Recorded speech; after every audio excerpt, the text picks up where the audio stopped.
இயேசுவின் பிள்ளைகள் நாங்கள் கரங்களை தட்டி தட்டி மகிழ்ந்திருப்போம்.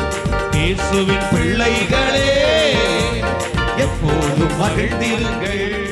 காற்றை நீ காண மாட்டாய், மழையை பார்க்க மாட்டாய், நன்மைகளுக்கும் ஆசீர்வாதங்களுக்கும் என்ற ஒரு சிறு உள்ளம் கையளவு மேகம் கூட உனக்கு தென்படாமல் போகலாம். விசுவாசத்தை விட்டுடாத, தைரியமாயிரு.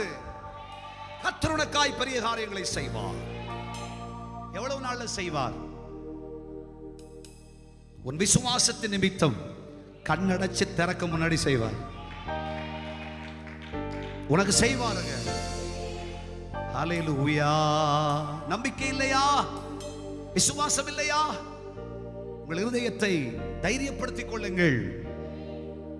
பிரதர், கார்மேகம் உண்டாயிடுச்சுனா கூட இந்த பள்ளத்தாக்கெல்லாம் நிரம்பும் என்று சொல்லலாம். வாய்ப்பே இல்லையே பிரதர், வாய்ப்பே வேணாம் சிஸ்டர். ஹல்லேலூயா. சூழ்நிலையே சரியில்லை, சரியில்லாமையே போட்டும் பரவாயில்ல. என் வாழ்க்கையில இனிமே இப்படி ஒன்று நடக்காது, ஆசீர்வாதம் வராது, நன்மைகள் வராது. கர்த்தர் சொல்லுகிறார், இல்லை.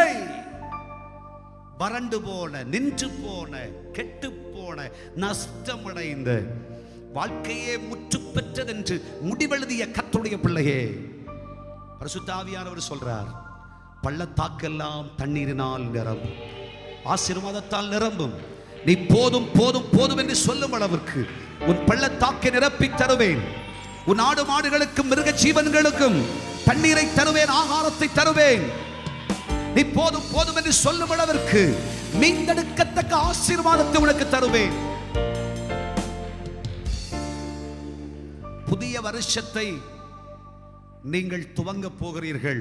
தீர்க்க தரிசனமா இந்த வார்த்தையை உங்க இருதயத்தில் வச்சுக்கங்க. கர்த்தர் உங்களுக்கு அற்புதம் செய்ய போகிறார். 2023 உங்களுக்கு ஆசீர்வாதமாக இருக்கும். உங்கள் பள்ளத்தாக்குகள் நிரம்பும், உங்கள் வாய்க்கால்கள் நிரம்பும், உங்கள் பாத்திரங்கள் நிரம்பும், உங்கள் களஞ்சியம் நிரம்பும். நீங்கள் ஆசீர்வதிக்கப்படுவீர்கள். கர்த்தர் சொல்லுகிறார். ஆமென்.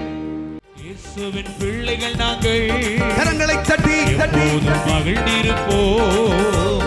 இயேசுவின் பிள்ளைகளே எப்போதும் மகிழ்ந்திருங்கள்.